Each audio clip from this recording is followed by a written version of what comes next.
귀해요? 양이 귀해요? 물론 다 귀하지만 양이 있으니까 목자가 있어요. 양이 없는 목자는 아무 의미가 없어요.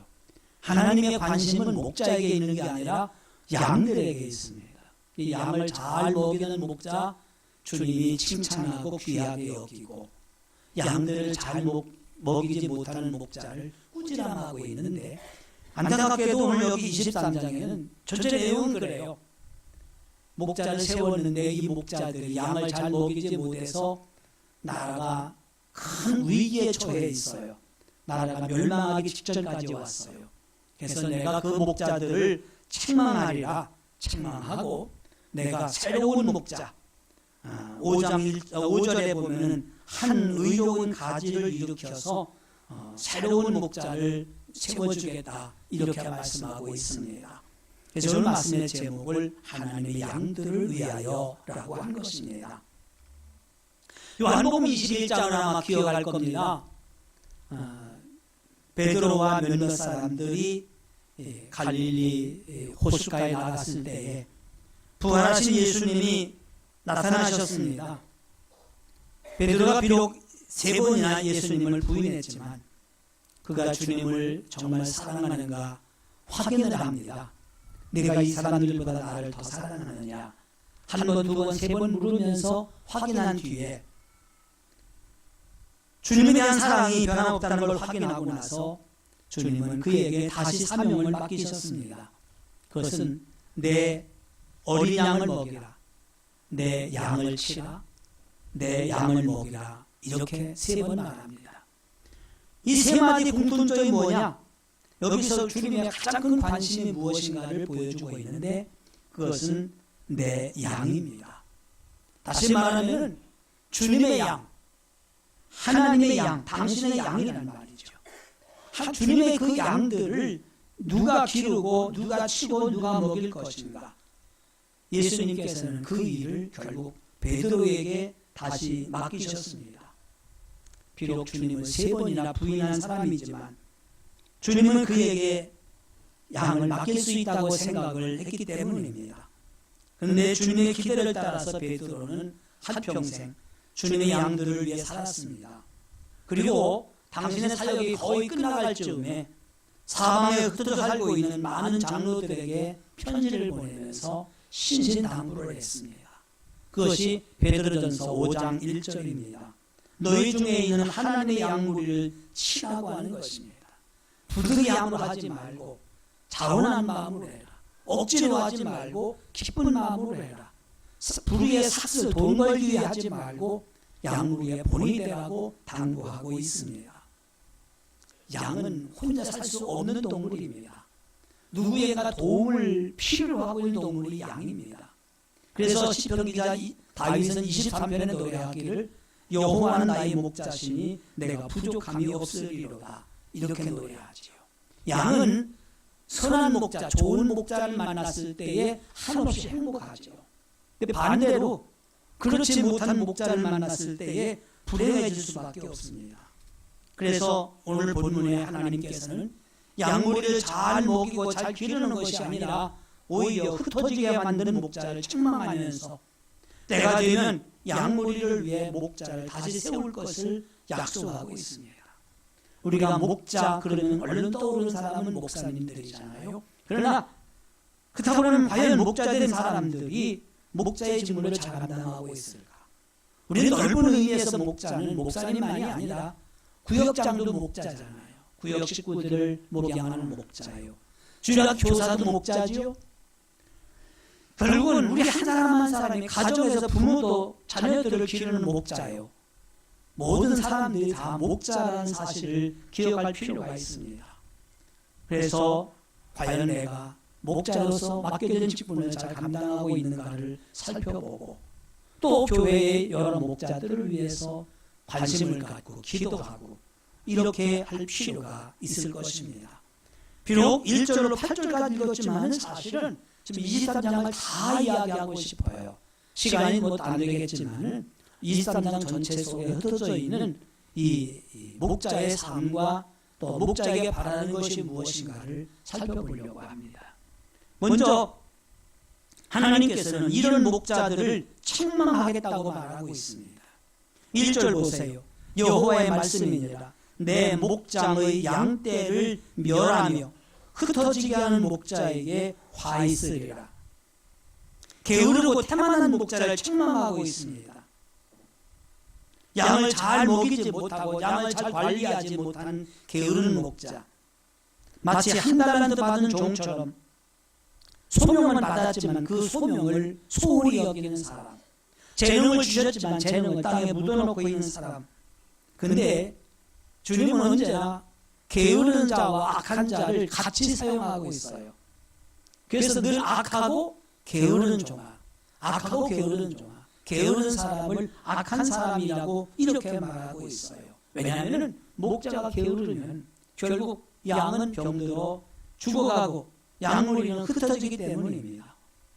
생각해보세요. 가정에서 주부가 게으르면 누가 고생을 해요? 남편 고생하고 애들 고생하잖아요. 주부가 부지런하면 가족 전체가 다 행복한 삶을 살아갈 수가 있거든요. 그래서 주부들은 봄철이 되면 입맛이 있는 남편을 위해서 무슨 반찬을 먹으면 뭘 먹으면 입맛이 돌아올까 고민을 하고 시장에 가서 이것저것 돌아봅니다. 가장 좋은 것을 사서 음식을 만들어 주려고 애를 씁니다. 근데 찌개 끓이는 걸 보면 숟가락이 가기 싫은 경우도 있어요. 1년이 지나고 5년이 지나도 반찬에 변함이 없어. 좋긴 좋지 변함이 없으니까 이럴 때 후회스러울 수밖에 없거든요. 이처럼 양의 목자가 된 사람들이 늘 양들에게 신선하고 영양가 높고 맛있는 꿀을 먹이려고 부단히 노력하고 연구를 해야 되는데 게으른 목자는 귀찮거든요. 기억하시기 바랍니다. 아까 말한 것처럼 주님은 게으른 사람을 악한 사람이라고 말하고 있어요. 주부는 가정 식구들을 위해서 부지런해야 됩니다. 교사들은 맡겨진 반 학생들을 열심히 잘 보살펴 주어야 됩니다. 구역장은 구역 식구들을 부지런히 돌봐줘야 됩니다. 병든 사람은 없는지 살펴봐야 됩니다. 집안에 어려운 일이 없는지, 가정에 아픈 사람은 없는지 부지런히 살펴보는 목자가 건강한 목자요, 그런 사람을 부지런한 목자라고 말하고 있습니다. 근데 신기한 것은 게으른 사람과 부지런한 사람 똑같이 할 일은 다 합니다. 문제는 어느 것을 먼저 하느냐고 하는 거죠. 게으른 주부도요, 아침 먹은 거 설거지 해요, 안 해요? 설거지 합니다. 하는데 부지런한 사람은 밥 먹고 설거지 바로 하고, 게으른 사람은 가만 놔뒀다가 다시 점심 먹을 때 아침 먹은 거 설거지하고. 설거지 안 하지 않아요. 게으른 사람도 해요. 반찬 만들어요. 게으른 사람도 만들고 부지런한 사람도 만들어요. 근데 순서가 달라지는 거죠. 재미난 거, 나만 재미난 얘기인데, 며칠 전에 은퇴하신 선배 목사님이 페이스북에 글을 올렸어요. 은퇴하고 나니까 제일 후회스러운 게 하나가 있대요. 그게 뭐냐 그랬더니 자기는 발에 불이 떨어져야 일을 한대요. 그렇게 해왔대 지금까지. 발에 불이 떨어져야 일을 했대. 그러면서 주일 설교 준비도 다른 날은 안 되고 토요일 새벽이, 아니 주일 새벽이 돼야 주일 설교를 준비했대요. 그리고 평생을 그렇게 살아왔대요. 신방을 가는 것도 마찬가지. 미리 가지 않고 꼭 불 떨어져야 그때야 신방을 가고, 그리고 나서 은퇴하고 보니까 설교 준비할 일도 없고 신방할 일도 없고, 그러고 뒤돌아보니까 그게 다 후회스럽더라 그랬어요. 그래서 제가 그랬죠. 나하고 정반대 삶을 살아네. 나는 또 미리 안 해놓으면 잠이 안 와요. 설교 준비 7월 말까지 끝났어요. 아직 6월도 안 갔는데. 우리 교회학신문에 기독교 산책이란 연재를 하고 있어요. 그게 똑같은 것을 우리 주보에 연재하고 있는데, 이게 주보에 쓰려고 한 게 아니고 그 신문사에 연재하려고 나온 원고예요. 그대로 씌우는 거예요. 몇 호까지 나갔죠? 155까지 나갔잖아요. 광고 바로 옆에 있는 거. 안 읽어보죠? 여러분 읽으라고 쓰는 거 아니에요. 그냥 빈자리 채우려고 쓰는 거예요. 안 읽어도 괜찮아요. 교회사 이야기입니다. 155까지 나갔으면 3년을 연재한 거죠. 지금 어제 그저께 또 원고 또 보냈습니다. 176번까지 보냈습니다. 그럼 몇 개 앞에가 있어요? 20개가 앞에가 있습니다. 한 달에 4개씩 나갑니다. 일주일에 하씩 나가니까. 그럼 몇 개월 나가 있어요? 5개월 동안 잠자고 있어도 연재 계속 나갈 수가 있습니다. 근데 성경인 것 같아요. 그냥 미리 만들어 놔야 잠이 오고 말이죠. 여러분에게 나가는 시험 문제지 지금 어디 나가고 있죠? 모르네. 나가봐야죠. 어제 지금 나가고 있는 것 그 다음 거 4과까지 다 마쳤습니다. 그냥 가만히 있어도 5주는 미리 만들어 놓고 있어요. 근데 우리가 기억할 것은 게으른 사람이나 부지런한 사람이나 할 일은 똑같이 해요. 빼먹지 않아요. 그래서 제가 그런 말 합니다. 게으른 사람하고 부지런한 사람하고 끝에 가보면 마지막에 가보면 다 마찬가지라고. 부지런한 사람 먼저 가 있어서 손해고 게으른 사람 늦게 가 있어서 손해고. 그저께 노회를 했습니다. 노회를 하고 월요일 날이 화요일 날이죠. 그 교회에서 식당을 안내해 주더라고요. 어디 하고서 주는데 유덕신 목사님이 저를 태워서 우리 빨리 가자, 빨리 먹고 밥 먹자. 제일 먼저 나갔어요. 한참 가는데 안 나와 식당이. 제가 거기 갔거든요. 그래서 내가 내비게이션 찍었어야겠다. 뭐 찍어 그냥 가면 거기 가면 오른쪽 가서 있다는데 뭐. 근데 너무 많이 가. 그렇게 많이 갈 것 같지 않은데. 전화 걸었더니 어디쯤 가고 있어요? 몰라. 그 어디인지 잘 거기 가요. 그냥 왔는데. 그랬더니 저한테 명함을 찍어서 보냈어. 여기를 찍어가서 오라고. 한참 가다가 차 세워놓고 찍어보니까 8km 뒤로 가야 되는 거예요. 처음에 나오자마자 좌회전을 해야 되는데 나오자마자 우회전을 해버린 거예요. 그리고서는 8km를 달려왔어요. 가보니까 몇 등 했을까요? 그래도 아직 먹지는 않더라고요. 그래도. 그래서 그랬어요. 거봐, 부지런한 사람이나 게으른 사람이나 나중에 가면 똑같이 만나요. 그래서 웃었습니다. 어쨌든 우리가 하나님의 일꾼들이라면 악하고 게으르다는 말은 안 들었으면 좋겠어요. 악하고 게으르다는 말의 반대말이 뭐겠습니까? 선하고 부지런한 사람입니다. 여기 지금 예레미야 시대의 목자들이 책망받은 것은 하나님께서 양무리를 맡겨주었는데 그것들을 부지런히 살펴주지 않았어요. 양들이 지갈 길을 마음대로 돌아다니는 거예요. 뿔뿔이 흩어져버리고 말았습니다. 그렇기 때문에 목자를 책망한다고 그랬어요. 또한 주님은 사꾼 목자를 책망하셨습니다. 본래 사꾼이라는 말이 나쁜 말은 아니죠. 구구서선 찾아보니까 삭시라는 말이 사의 기억시옷, 이를 한 데 대하여 보수로 주는 돈이란 물품이다. 이렇게 말했더라고요. 그래서 사꾼은 뭐예요? 삭스를 받기 위해서 일하는 사람입니다. 일을 시켰으면 마땅히 삭스를 주어야 하고 일을 한 사람은 삭스를 받는 것이 당연한 일입니다. 그러니까 우리가 직장에 다니는데 왜 직장에 다녀요? 월급 받으러 다니잖아요. 그러니까 우리가 직장생활 하는 게 곧 사꾼입니다. 우리 모든 직업이, 모든 일이 삭스를 위해 일합니다. 돈 벌기 위해 일하고 월급 받기 위해 일합니다. 그런데 그렇지 않은 게 하나가 있어요. 그게 바로 성직입니다. 성직입니다. 우리 구역장님들이 한 달에 월급 얼마씩 받아요? 안 받잖아요. 내 돈 오히려 쓸 때가 더 많잖아요. 교사들도 마찬가지. 초등학교, 중학교, 고등학교 교사들은 월급을 받습니다. 생활비를 받아요. 교회에서 가르치는 교사들은 왜 안 받습니까? 성직이라 그렇습니다.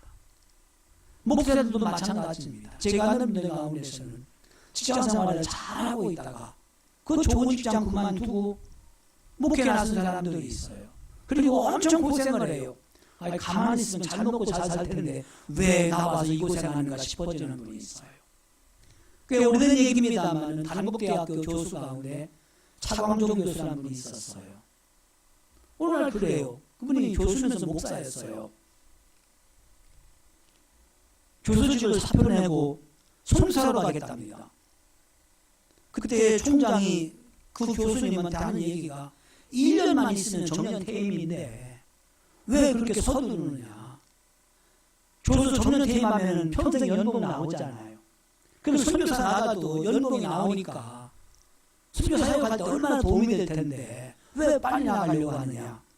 그런데 우즈베키스탄에서 선교를 하시던 선교사가 갑자기 암으로 세상을 떠났습니다. 교회가 비어서 목회자가 없어요. 목회자를 와달라고 그러는데 누가 오는 사람이 없는 거예요. 그 소식을 들은 차광종 목사가 내가 가야 되겠다 강하게 성령의 품으심을 받은 거예요. 사모님이 뭐라고 하냐면 여보 우리 1년만 있다가 갑시다. 사모님은 안정된 삶을 원하잖아요. 그러면 1년 동안 교회는 누가 목회해야 됩니까? 그래서 목사님이 그 교수님이 기도를 하는데 자꾸 가라 그 소리밖에 안 달리더라는 거죠. 그래서 총장님에게 사표를 냈더니 총장님 똑같은 얘기. 2년 후에 가시면 좋겠다. 그러면 평생 연금이 나오니까 사역하기가 얼마나 좋겠는가. 그러나 결국 그걸 그만두고 사표를 내고 우즈베키스탄으로 떠나셨어요. 왜 그렇습니까? 거기 가면 더 좋은 삶이 보장되기 때문인가요? 더 많은 월급 받기 때문인가요? 평생의 연금이 나오기 때문인가요? 아닙니다. 사명 때문입니다. 사명이라고 하는 것은 월급으로 비교할 수가 없는 것이거든요. 목회는 사명입니다. 그렇기 때문에 하나님의 부르심 받았을 때에 거기가 아프리카 오지랖 아마존 정글이나 아니면 사람이 많거나 적거나 교회가 크거나 작거나 따지지 아니하고 갈 수밖에 없습니다. 세상의 모든 일은 삭수를 위해 일하는 삭군이 돼야 됩니다. 받은 것만큼 일해줘야 되잖아요. 내가 300만 원 받았으면 누가 그러더라고 300만 원 일해줘야 된다고. 그럼 회사 망해요. 그렇지 않습니까? 제 원리는 그래요. 300만 원 받았으면 곱하기 3, 900만 원은 벌어줘야 그 회사가 유지되는 거 아니겠느냐. 우리가 세상 직장 생활하거나 사업을 하면서 사건이 되는 건 잘못된 거 아닙니다. 그러나 목회나 구역장이나 교사나 주의 일은 사건이 되어서는 안 된다고 하는 것입니다. 주님은 사건 목자를 책망하고 있습니다. 또 하나 책망하는 사람이 있어요. 거짓된 목자를 책망하셨습니다. 마태복음 7장에 보니까 이 거짓된 목자를 가리켜 말하기를 양의 옷을 입고 나오나 속은 노략질하는 이 일이라고 했습니다. 목자 가운데 거짓 목자가 누굴까요? 주님이 보내지 않았는데 목자 행세하는 사람이 거짓된 목자입니다. 세상에서도요. 사고가 나면 제일 먼저 따지는 것이 자격증이 있느냐를 먼저 따집니다. 교통사고 났습니다. 운전자가 운전면허증이 있나 없나를 먼저 따집니다. 사고를 냈어도 면허증이 있으면 사고에 대한 벌만 받아요. 근데 이 사람이 면허증이 없거나 혹은 뭐 음주면허를 취소된 사람이다. 일이 엄청 커지는 거잖아요. 화재가 났습니다. 그러면 거기를 관리하고 있는 사람이 자격증이 있는 사람인가를 먼저 살펴보게 됩니다. 왜? 운전하라고 명령을 주지 않았는데 운전하는 사람. 아니면 어떤 그 기술을 관리할 수 있도록 자격증을 가지고 있지 않은데도 그 일을 하는 사람. 이게 모두가 다 큰 잘못이거든요. 하물며 주님이 보내지 않았는데 목자 행세하는 사람이 있다고 말하고 있거든요. 특별히 예레미야 23장의 뒷부분을 보게 되면 주님이 보내실 없는 거짓 목자를 책망하고 있어요. 한번 16절을 볼까요? 만군의 여호와께서 이와 같이 말씀하시되 너희에게 예언하는 선지자들의 말을 듣지 말라. 왜요? 그들은 너희에게 헛된 것을 가르치나니 그들이 말한 묵시는 자기 마음으로 말미암은 것이요 여호와의 입에서 나온 것이 아니니라. 하나님 말씀을 가르친 게 아닙니다. 자기들의 생각을 가르치고 있었습니다. 17절에 말하고 있는 것처럼 평안하다 이렇게 말하지만은 그것은 평안한 것이 아니라고 말합니다. 사람들이 듣기 좋아하는 말로 전하고 있습니다. 평강을 외치고 축복을 전하지만 백성들의 잘못을 책망하거나 죄를 지적하지 않습니다. 그리고 꿈 얘기나 신비한 계시를 내세워서 백성들을 미혹한다고 25절에 말하고 있습니다. 주님은 이런 거짓 목자를 심판하실 것입니다. 우리 이 시대의 교회의 문제가 무엇입니까? 강단에서 선포되는 메시지가 하나님의 진실한 말씀인가 자기 생각에서 나온 것인가를 우리는 주목할 필요가 있어요. 여러분 잘 모르겠지만은 우리 목사님들 세계에서 요즘에 목회의 트렌드가 치유 목회다 이런 이야기를 자꾸 하고 있습니다. 상처받은 사람이 많고 아픈 사람이 많고 실패한 사람이 많고 어려운 사람이 많으니 그들을 치유해주고 위로해주는 것이 이 21세기 목회다. 굉장히 좋은 말이고 옳은 말입니다. 맞아요. 교회 안에 우리 교회 안에도 병으로 고생하는 사람, 마음의 상처를 입은 사람 이러한 사람들이 많고 그들을 붙잡아주고 위로해주고 치유해주는 것이 목회의 중요한 트렌드입니다. 그러나 여기 한 가지 맹점이 있습니다. 이건 뭐냐면은 잘못을 지적하지 않는 것입니다. 죄를 지적하지 않는 것입니다. 왜냐하면 죄를 지적하면 싫어하거든요. 그래서 그저 걱정하지 마라, 잘 될 것이다, 잘 됐다, 좋은 일만 자꾸 얘기해주고 문제를 해결하지 않습니다. 몸이 아팠을 때에 약을 먹고 치료되는 경우도 있지만 약을 먹고 치료가 되지 않을 때는 수술을 해야 하잖아요. 수술을 하기 위해서는 얼마나 끔찍한 일이 기다리고 있어요. 두렵고 비용이 많이 들고 그러니까 괜찮아, 수술 안 해도 괜찮아 그렇게 말하면서 그저 약이나 발아주고 진통제만 준다고 하면은 그 사람을 살리는 것이 아니라 그 사람을 죽이는 거거든요. 예레미야 시대의 가장 문제가 뭐냐? 바로 이런 문제였습니다. 문제를 근본적으로 치료해 주지 않습니다. 나라는 골물 대로 골맞고 썩을 대로 썩었습니다. 백성들은 사방으로 뿔뿔이 흩어지고 있습니다.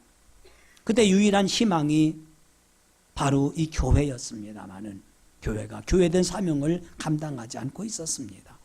그래서 하나님께서 그들을 버리고 내가 이런 목자를 세우리라 이렇게 말씀하고 있어요. 예레미야 23장을 읽다 보면은 제일 많이 나오는 구절이 있어요. 그게 뭐냐면은 여호와의 말씀이니라 하는 것입니다. 1절부터 8절까지 본문 읽었는데 맨 먼저 어디 나오죠? 1절에 나오죠. 여호와의 말씀이니라. 그 다음에요. 2절도 끝에 나오잖아요. 여호와의 말씀이니라. 그 다음에요. 4절 끝에도 나오지요. 5절 초반에 나오지요. 7절 초반에 나오지요. 8절 가운데 5번이나 여호와의 말씀이니라 이 말이 나와요. 여기서 그치지 않아요. 9절부터 쭉 이어지는 23장 전체를 들어보면 여호와의 말씀이라는 말이 굉장히 많이 나오고 있습니다. 왜요? 목자는 하나님 말씀만을 전해야 되는데 예레미야 시대에 수많은 선지자들이 있었습니다. 근데 하나님이 보낸 진정한 선지자는 예레미야 한 사람이었어요. 바수울이라든지 몇몇 사람들은 오히려 예레미야의 뺨을 때리면서 하나님이 너한테만 말했느냐 나에게는 말하지 않느냐 이렇게 말하고 있었습니다. 그러나 정말 하나님이 보낸 사람은 찾아보기가 어려웠습니다. 그래서 거기 5절에 뭐라고 말하지요? 여호와의 말씀이니라. 보라 때가 이르니 내가 다윗에게 한 의로운 가지를 일으킬 것이라. 그가 왕이 되어 지혜롭게 다스리며 세상에서 정의와 공의를 시행할 것이며 그의 날에 그 목자가 올 때에 유다는 구원을 받겠고 이스라엘은 평안히 살 것이며 그의 이름은 여호와 우리의 공의라 일컬음을 받으리라. 이렇게 말씀하고 있지요. 그 당시 사람들은 내가 꿈을 꾸었다, 계시를 보았다, 하나님의 응답을 보았다고 말하면서 정말 하나님 말씀을 전하는 것이 아니라 자기들의 생각을 전했고 백성들이 원하는 듣기 좋은 말만 골라서 하고 있었습니다. 그렇기 때문에 세상 사람들로부터는 인기를 얻고 있었습니다만 하나님은 아니라고 말씀하시고 내가 그들을 대신하여 새로운 사람을 보내주겠다고 말씀하고 있습니다. 거기 28절에 뭐라고 했나 보실까요? 여호와의 말씀이니라. 꿈을 꾼 선지자는 꿈을 말할 것이요 내 말을 받은 자는 성실함으로 내 말을 말할 것이라. 겨가 어찌 알곡과 같겠느냐. 여호와의 말씀이니라. 내 말이 불 같지 않으냐. 바위를 쳐서 부서뜨리는 방망이 같지 아니하느냐.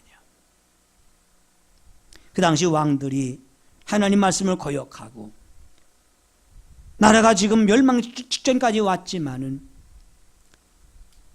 나라의 위태로운 상황을 이해하지 못하고 있었습니다. 그럼에도 불구하고 그 당시 많은 선지자들은 왕들에게 참 잘하고 있다고 말하고 있었습니다. 이 나라는 안전할 거라고 말했습니다. 오직 한 사람 에레미야만 바벨론에게 항복하는 것이 살 길이라고 말하지요. 누구도 왕이 듣기 싫어하는 말을 하지 않으려고 합니다. 그래서 하나님께서는 한 사람을 세우겠다고 말합니다. 다윗에게 한 의로운 가지를 일으킬 것이라. 그가 누굴까요? 궁극적으로 그분은 예수 그리스도입니다. 이새의 아들 다윗의 후손에서 나오는 한 의로운 가지. 그분은 목자지만 또한 왕입니다. 세상의 공평과 정의를 행할 것이라고 말했습니다. 그분은 우리의 왕으로 오셨지만 우리의 선한 목자로 오셨습니다. 예수님 친히 말씀하셨지요. 도둑이 온 것은 도둑질하고 죽이려고 그리고 멸망시키는 것뿐이지만 내가 온 것은 양으로 생명을 얻게 하고 더 풍성히 얻게 하려는 것이라. 예수님 직접 말씀하셨습니다. 삭구는 목자도 아니요 양도 제 양이 아니기 때문에 이리가 오면 양을 버리고 달아나지만 나는 선한 목자라 양을 위하여 목숨을 버린다고 말씀을 했습니다. 그 예수님이 우리의 진정한 목자입니다. 우리가 목사로서 혹은 구역장으로서 혹은 가정의 부모로서 내게 맡겨진 양무리를 목양할 때에 어떻게 목양할 것인가? 우리의 롤모델로 보여주신 분은 예수님이십니다.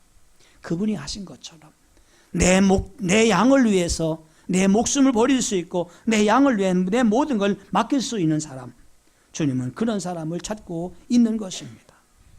선한 목자인 예수님, 우리의 목자장인 예수님이 이제 당신의 양무리를 우리에게 맡겼습니다.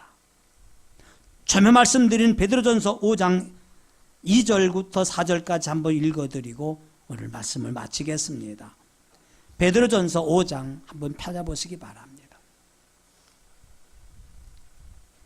신약성경 382쪽입니다.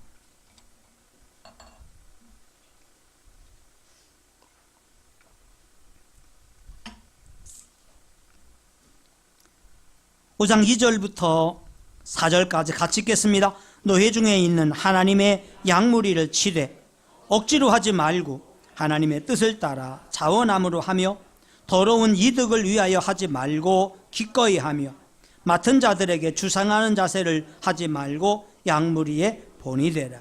그리하면 목자장이 나타나실 때에 시들지 아니하는 영광의 관을 얻으리라. 아멘. 물론 궁극적으로 이것은 목사님들에게 주신 말씀이라고 할 수 있겠지만은 이미 말씀드린 것처럼 우리 한 사람 한 사람이 모두가 다 목자임을 알아야 됩니다. 우리는 작은 목자입니다. 가정에서 부모로서 자녀를 기르는 목자입니다. 교회에서 구역장으로, 교사로, 또 믿음이 어린 사람들을 붙잡아주는 믿음의 선배로서 우리가 목자임을 기억할 필요가 있습니다. 그래서 주께서 맡겨준 양무리들을 즐거운 마음으로 또 자원하는 마음으로 본이 되는 마음으로 목양해 나갈 필요가 있습니다. 또한 그뿐만 아니라 우리를 늘 바른 길로 인도해 주시는 목자들을 위해서 기도하고 순종하고 따라갈 수 있는, 또한 선한 목자 밑에 선한 양들이 되었으면 좋겠습니다. 기도하겠어요.